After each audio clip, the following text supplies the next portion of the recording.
Welcome back to Priya's recipes. आज आपण बनवणार आहे दम आलू। एकदम इझी आणि एकदम झटपट होणारी रेसिपी आहे। चला तर मग रेसिपी पाहूयात। सगळ्यात अगोदर मी इथं कुकरमध्ये पाणी घेतलेलं आहे। मी 2 ग्लास पाणी टाकलेलं आहे। त्यामध्ये आपल्याला अशा प्रकारे मार्केटमध्ये छोटे आलू म्हणजेच बटाटे मिळतात ते घ्यायचे आहेत। त्यानंतर यांना आपल्याला छान असं स्वच्छ धुवून घ्यायचं आहे। वरची पूर्ण माती काढून घ्यायची। त्यानंतर हे आपल्याला कुकरमध्ये शिजवून घ्यायचे आहेत। त्यामध्ये शिजू घालताना थोडंसं मीठ टाकायचं आहे। यामुळे आतमध्ये छान मीठ शिरतं आणि भाजी छान लागते। त्यानंतर कुकरच्या मी इथं 2 शिट्ट्या करून घेतलेल्या आहेत एकदम बारीक फ्लेमवरती।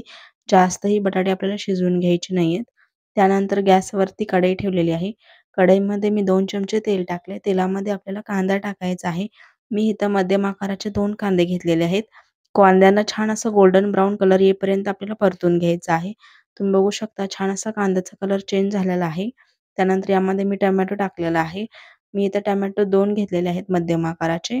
त्यानंतर अद्रक घेतलेला आहे 1 इंच। त्यानंतर 10 ते 15 लसूण पाकळ्या घेतलेल्या आहेत।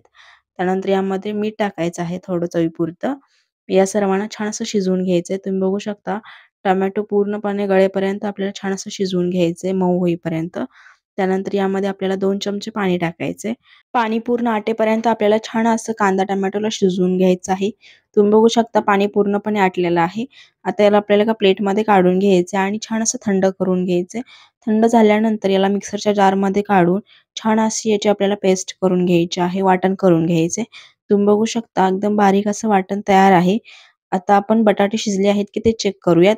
तुम्ही बघू शकता बटाटे छान असे शिजलेले आहेत। त्यांना सुद्धा आपल्याला छान असं थंड करून घ्यायचं आहे। त्यानंतर वरची साल काढून घ्यायची अशा प्रकारे। सगळ्या बटाट्यांची वरची साल काढून झाल्यानंतर एका बाउलमध्ये मी इथं दही घेतलेला आहे 2 मोठे चमचे। त्यामध्ये काही बेसिक मसाले टाकलेले आहेत। चवीपुरतं मीठ टाकलंय। त्यानंतर पाऊण चमचा हळद टाकलेली आहे। त्यानंतर 1 मोठा चमचा यामध्ये आपल्याला धने पावडर टाकायची आहे। तुम्ही कितपत तिखट खाता त्या प्रमाणात मिरची पावडर टाकायची आहे। त्यानंतर मी इथं अर्धा चमचा किचन किंग मसाला टाकलेला आहे। या सर्वांना आपल्याला छान असं मिक्स करून घ्यायचंय। 10 मिनिटं छान अशी रेस्ट द्यायचे। जर तुमच्याकडे टाईम नसेल तर लगेच केलं तरीही चालेल। जर तुम्ही रेस्ट दिला तर त्या बटाट्यांमध्ये छान असा मसाला मुरेल आणि बटाटे एकदम छान लागतील टेस्टला। त्यासाठी आपल्याला 10 मिनिट रेस्ट द्यायचं आहे।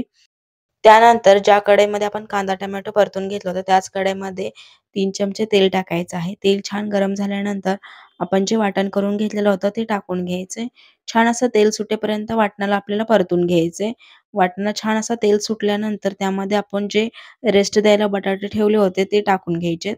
त्याला सुद्धा छान असं तेल सुटेपर्यंत आपल्याला परतून घ्यायचं आहे। त्यानंतर 2 चमचे यामध्ये पाणी टाकायचे। पाण्याला सुद्धा छान असं मिक्स करायचं आहे।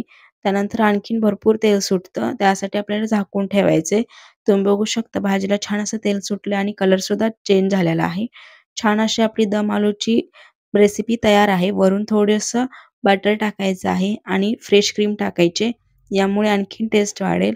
जर तुमच्याकडे बटर नसेल, फ्रेश क्रीम नसेल ते स्किप केलं तरीही चालेल। तुम्ही बघू शकता छान अशी दम आलूची रेसिपी आपली तयार आहे।